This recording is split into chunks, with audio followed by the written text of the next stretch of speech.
आप अपने चैनल सबका टॉपर को सब्सक्राइब कीजिए। नोटिफिकेशन पाने के लिए बेल आइकन को दबाइए। ऑल कीजिए।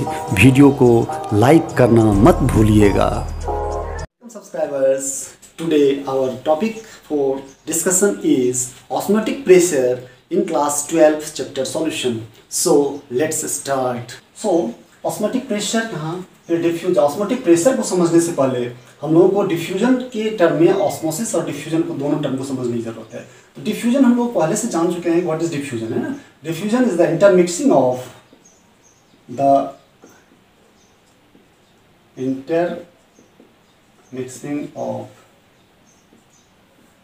To different types of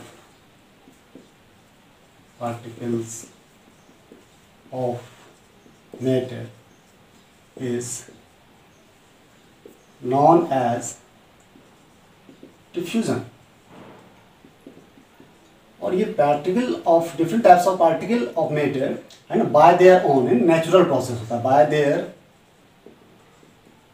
own, है ना, इज नोन एज डिफ्यूजन। यहाँ पर हम देखने वाले हैं कि डिफ्यूजन का मतलब हुआ कि नेचुरल प्रोसेस या bye their own. Natural process से जो होता है हायर कंसंट्रेशन लोअर कंसंट्रेशन में डिफरेंट टाइप्स ऑफ पार्टिकल्स जो होते हैं ऑफ मैटर, है ना, is known as diffusion.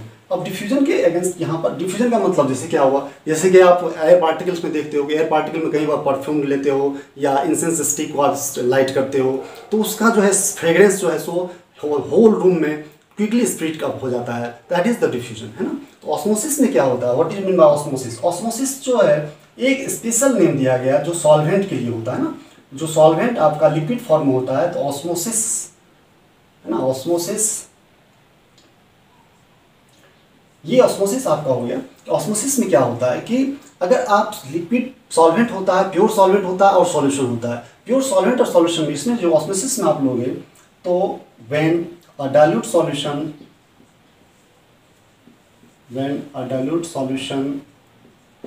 Is separated from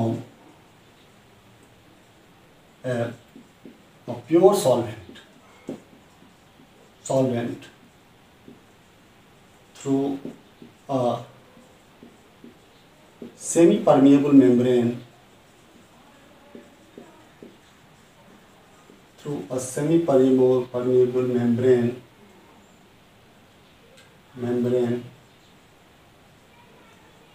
the osmosis of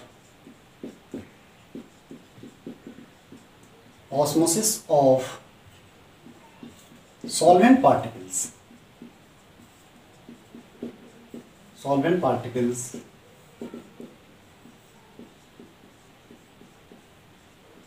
will take place. Osmosis of solvent particles will take place through the semi-permeable membrane.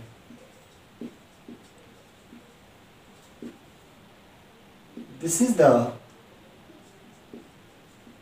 is due to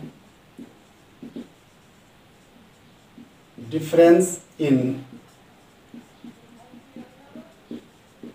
vapor pressure between solvent and solution, solvent and solution. तो इसमें हम लोग osmosis को देख रहे हैं, diffusion का part हो गया। When a dilute solution is separated from a pure solvent, okay, through a semi permeable membrane, the osmosis of solvent particle take place through the semi permeable membrane. Osmosis solvent particle का कहाँ से कहाँ तक will take place, यहाँ पर दे दो कि from solvent to solution, है ना, from solvent to solution through the semi-permeable membrane. This is due to difference in vapor pressure between solvent and solution. अब इसको हम एक डायग्राम के सहारे समझ सकते हैं कि ऑस्मोसिस और डिफ्यूजन में क्या प्रोसेस, ऑस्मोसिस का प्रोसेस किस तरह से होता है, ये हमको समझने की जरूरत है। वेपर प्रेशर में डिफरेंस जो होता है यही ऑस्मोसिस, यहाँ पर लिखे हैं कि ऑस्मोसिस का मतलब क्या हुआ, मिक्सिंग। यहाँ पर भी इसका मतलब मिक्सिंग से ही स्पष्ट हो रहा है, mixing, but mixing by mixing through the semi permeable membrane, है ना। सेमी परमेबल मेम्ब्रेन के सहारे जो डिफ्यूजन मिक्सिंग अप होता है वो हमारा ऑस्मोसिस हो जाती है। तो इसको आप शॉर्ट ले लो, स्क्रीनशॉट, उसके बाद फिर हम आगे की ओर करते हैं। अब इस डायग्राम में हम समझते हैं कि ये प्योर सॉल्वेंट होता है, प्योर सॉल्वेंट हो गया, ये आपका सेमी परमेबल मेम्ब्रेन होता है। What is this, this is your semi permeable membrane. और ऑस्मोसिस और डिफ्यूजन को समझे, डिफ्यूजन को हमने समझ लिया। ऑस्मोसिस में ये चीज़ इंपॉर्टेंट है कि अगर सॉल्वेंट होता है, सॉल्यूशन होता है, इसको अगर हम सेमी परमिएबल मेम्ब्रेन के सहारे, सेमी परमिएबल मेम्ब्रेन जस्ट क्या होता है, इसके अंदर जो पास करने की परमिट करता है ना, वो बिल्कुल स्मॉल होल होते हैं, उसमें जो सॉल्वेंट के पार्टिकल को, चूंकि सॉल्यूशन में सॉल्वेंट का पार्टिकल का साइज सॉल्वेंट के पार्टिकल की साइड से बड़ा होता है, तो सॉल्वेंट का साइज अगर छोटा होता तो वही ठोस सेमी परमेबल को पैसेज को मेंटेन कर सकता है, एक साइड से दूसरे साइड को जा सकता है। सॉल्वेंट नहीं, तो यहाँ पर इंपॉर्टेंट पॉइंट ये है कि जब इसमें सॉल्वेंट होती है और सॉल्यूशन होता है, तो सॉल्वेंट के मॉलिक्यूल जो है सॉल्यूशन के मॉलिक्यूल की तरफ तो मूवमेंट होता है due to the vapour pressure, vapour pressure में डिफरेंस के कारण। और वेपर प्रेशर में डिफरेंस क्या होती है, जिधर वेपर प्रेशर कम होगा उधर की ओर शिफ्टिंग होगा। तो सॉल्यूशन में क्या होता है कि सॉल्यूशन जब हम क्या करते हैं, व्हेन ए सॉल्वेंट जब हमारा सॉल्यूशन में कन्वर्ट करते हैं हम, तो कैसे कन्वर्ट करते हैं ना, उसको कन्वर्ट करने में क्या होती है कि इस साइड का वेपर प्रेशर कम हो जाता है। ये अभी हम जस्ट डिस्कस राइटिंग में दे देंगे आपको कि किस तरह से ये होता है, बट यहाँ पर आपको समझना है कि इधर का वेपर प्रेशर जो प्योर कंडीशन में होता है, प्योर सॉल्वेंट केस में जो वेपर प्रेशर होती है वो क्या होती है, वो ज़्यादा होती है ना, जबकि जब सॉल्यूशन बनता है हमारा तो उस केस में वेपर प्रेशर कम हो जाती है। तो ये जो वेपर प्रेशर का कम होना, यही आपको पैसेज को परमिट करता है, और इसके प्रेसेस परमिशन के कारण यहाँ पर हमारा सॉल्यूशन की तरफ ये पार्टिकल का, सॉल्वेंट पार्टिकल का मूवमेंट होता है। दिस इज द ऑस्मोसिस, यही ऑस्मोसिस कहा जाता है कि ऑस्मोसिस में क्या होता है कि ये सेमी परमेबल मेम्ब्रेन के कारण जो सॉल्यूशन का वेपर प्रेशर और सॉल्वेंट का वेपर प्रेशर में जो डिफरेंस आती है वो हमको सॉल्यूशन में सॉल्वेंट पार्टिकल के मूवमेंट को परमिट करता है। अब ये हम लोग देख चुके कि सॉल्यूशन सॉल्वेंट है ना, सॉल्वेंट और सॉल्यूशन में क्या डिफरेंस। यहाँ पर जो सेमी परमेबल मेम्ब्रेन हमारा काम कर रहा है वो हमारा क्या हुआ, ये जस्ट एक बाउंड्री की तरह ट्रीट हो रही है, जिस स्कीम बोल सकते हो आप। इसका काफ़ी सारा एग्जांपल्स हम लोग देखते हैं कि कहाँ पर ऑस्मोसिस कहाँ एक्ट करता है, कहाँ पर डिफ्यूजन होता है, ये भी प्रोसेस। अब इसमें समझने की बात ये है कि जब हम लोग ऑस्मोटिक प्रेशर के बारे में देखना चाह रहे हैं तो ऑस्मोसिस प्रोसेस हम लोग समझ गए, सॉल्वेंट से सॉल्यूशन की तरफ जो पार्टिकल का मूवमेंट होता है, लेकिन due to the difference in vapour pressure. अब वेपर प्रेशर क्या होता है, जब हम लोग सॉल्वेंट से सॉल्यूशन बनाते हैं ना, सॉल्वेंट से सॉल्यूशन को फॉर्म करते हैं, तो क्या होता है ना, सॉल्वेंट से सॉल्यूशन को फॉर्म करने में हम क्या करते हैं, सॉल्वेंट से सॉल्यूशन को फॉर्म करने में हम ये करते हैं कि इसमें क्या करते हैं, नॉन वोलेटाइल सॉलिड को इसमें एडिंग अप करते हैं तो सॉल्यूशन बनता है हमारा। तो क्या होता है कि जब नॉन वोलेटाइल सॉल्यूट को हम इसमें ऐड अप किए सॉल्वेंट में तो सॉल्यूशन बना। तो इंपॉर्टेंट पॉइंट ये है कि इसका जो स्केपिंग टेंडेंसी होती है, स्केपिंग टेंडेंसी जो होती है, escaping tendency most important thing, जो स्केपिंग टेंडेंसी होती है वो क्या होता है, वो कम हो जाती है ना, सॉल्वेंट पार्टिकल का स्केपिंग टेंडेंसी जो है वो कम हो जाती है। यहाँ पर स्केपिंग टेंडेंसी जो है सॉल्वेंट पार्टिकल की कम हो जाती है, so that's why vapour pressure है ना, वेपर प्रेशर जो है इसका क्या होगा, इसका वेपर प्रेशर सॉल्यूशन में हमारी कम हो जाती है ना। सॉल्यूशन में कम होने के कारण वेपर प्रेशर जब कम होता है तो वो क्या हुआ कि अब एक साइड इधर का वेपर प्रेशर ज़्यादा है, इधर का वेपर प्रेशर कम है, सॉल्यूशन का वेपर प्रेशर कम हो गया। तो क्या होगा, वेपर प्रेशर कम होने के कारण जो मूवमेंट होता है सॉल्वेंट पार्टिकल का, सॉल्वेंट मॉलिक्यूल का, वो इधर की ओर हो जाता है। अब क्या है, अब इंपॉर्टेंट पॉइंट ये है कि जो यहाँ पर एक्स्ट्रा एडिशनल प्रेशर बन रहा है ना, हाइड्रोस्टेटिक प्रेशर को, दैट हाइड्रोस्टेटिक प्रेशर यहाँ पर that mean it creates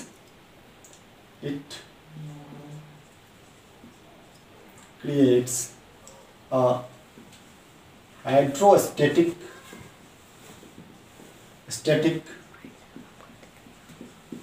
pressure in the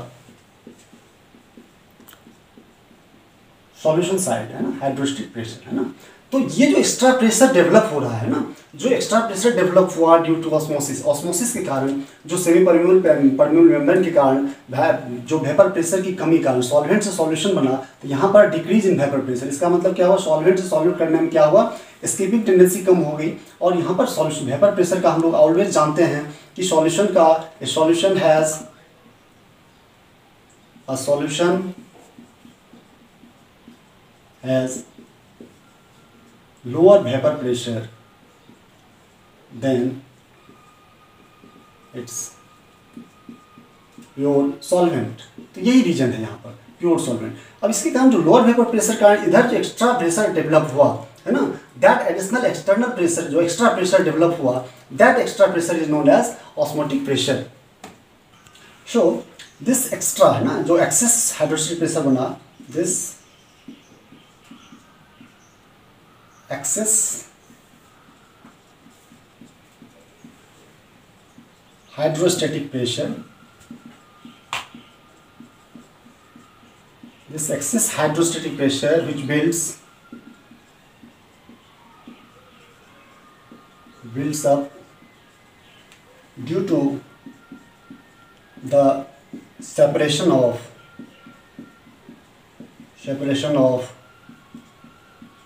pure solvent and solution through a semi-permeable membrane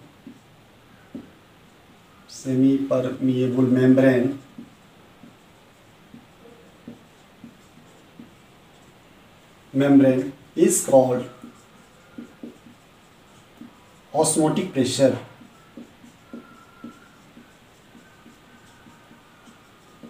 okay, अब यहाँ पर ऑस्मोटिक प्रेशर की बात हम लोग समझ गए, ये ऑस्मोटिक प्रेशर क्या होता है। तो यहाँ ध्यान में अभी तक जो हमने समझा वो क्या समझे, अभी तक हमने ये समझा कि ऑस्मोसिस और डिफ्यूजन का क्लियर कंसेप्ट समझ में आ गई। फिर उसके बाद हमने क्या किया, ऑस्मोसिस को समझाया। ऑस्मोसिस का मतलब क्या हुआ कि जब भी ये इस तरह से सॉल्यूशन और सॉल्वेंट को हम सेपरेट करते हैं by the help of semi permeable membrane, तो क्या होता है, सॉल्वेंट से मॉलिक्यूल्स जो है सॉल्यूशन की तरफ मूव करता है। क्यों मूव करता है, सॉल्वेंट पार्टिकल्स क्यों मूव करते हैं, है ना, this is the difference in vapour pressure. Vapour pressure में डिफरेंस के कारण वो चीज होता है। फिर उसके बाद हमने समझा कि यहाँ पर ऑस्मोटिक प्रेशर क्या हुआ, कि जो यहाँ पर सॉल्यूशन की तरफ मूवमेंट हुआ उससे क्या हुआ, हाइड्रोस्टेटिक प्रेशर यहाँ पर डेवलप करता है। हाइड्रोस्टेटिक प्रेशर का मतलब ये हुआ कि जब वेपर प्रेशर की बात होती है तो वो एक हाइड्रोस्टेटिक प्रेशर नाम दे दिया गया यहाँ पर, और वो हाइड्रोस्टेटिक प्रेशर जो बना, जो एक्सेस हाइड्रोस्टेटिक प्रेशर बना, उसी प्रेशर का नाम हम लोग ऑस्मोटिक प्रेशर कहते हैं। तो इंपॉर्टेंट पॉइंट ये है यहाँ पर, अब क्या है कि कोशिश क्या होती है कि ये जो सॉल्वेंट का पार्टिकल इधर की ओर मूव करता है उसको अगर हम चेक करने की कोशिश करते हैं तो ऑस्मोसिस का मतलब क्या होता है ना, कि ऑस्मोटिक प्रेशर का मतलब क्या हो, कितना प्रेशर। अब इसको दूसरे ढंग से आप समझना है कि कितना प्रेशर हम लगाएंगे यहाँ पर, कितना प्रेशर हम पिस्टन के सहारे एक्सर्ट करने की कोशिश करेंगे, है ना, जिससे कि ये फ्लो जो है वो रुक जाए, वो फ्लो उधर की ओर नहीं जाए, मतलब just stop the process of osmosis, है ना, just stop the required pressure, जितना प्रेशर हम लोग फोर्स प्रेशर अप्लाई कर सकें जिसके कारण कि यहाँ पर सॉल्वेंट पार्टिकल सॉल्यूशन की तरफ मूव करने से रुक जाए, है ना, just stop the particle to mixing, है ना, फॉर मिक्सिंग। तो मिक्सिंग के प्रोसेस जैसे रुकेगा उतने प्रेशर को, यही प्रेशर हाइड्रोस्टेटिक प्रेशर के बराबर वो प्रेशर होगा जहाँ जो यहाँ पर एक्सर्ट करेंगे हम, वो ऑस्मोटिक प्रेशर को नाम देगा पाए। यही पाए हमारा क्या होगा, ऑस्मोटिक प्रेशर का नाम देंगे हम, ये हमारा ऑस्मोटिक प्रेशर हो जाएगा। यही समझने की जरूरत है। ऑस्मोटिक प्रेशर बस कुछ नहीं है, यही चीज़ है कि इसके मेम्ब्रेन को, अब इसके बेसिस पे रिवर्स ऑस्मोसिस प्रोसेस हम लोग देखते हैं। तो आरए हमारा आरओ इक्विपमेंट बनता है हमारा हाउस यूज के लिए होती है वो किचन वेयर में। तो यहाँ पर हम उस चीज़ को कंसेप्ट को यूज करते हैं। तो थोड़ा सा इस पर मैथमेटिकल डेरिवेशन है, उसको ऑब्जर्व करते हैं, बस इसको थोड़ा सा आप स्क्रीनशॉट ले लो, फिर हम उसको आगे यूज करते हैं।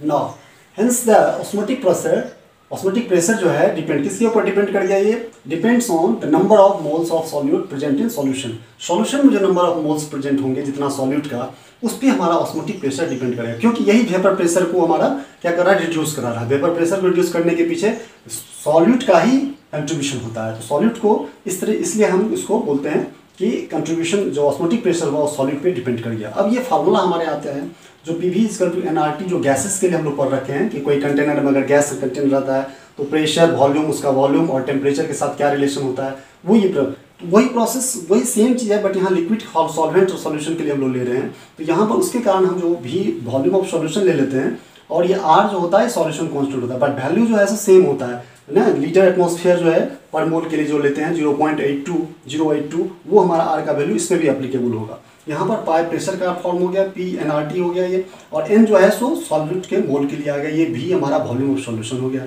यहाँ पर RT। तो ये फार्मूला से हम लोग यहाँ पर से क्या करेंगे हम कि पाई ऑस्मोटिक प्रेशर मिला हुआ रहेगा। इसका एप्लीकेशन जो कॉलिगेटिव प्रॉपर्टी का जो स्टडी हम लोग करते हैं, इसका एप्लीकेशन क्या है हमारा कि सॉल्यूट के मोलिकुलर मास को निकालने के लिए करते हैं। तो यहाँ से M को हम ऑब्जर्व कर सकते हैं कि M को ऊपर ले गए तो M बराबर क्या आ जाएगा यहाँ पर W/RT/V।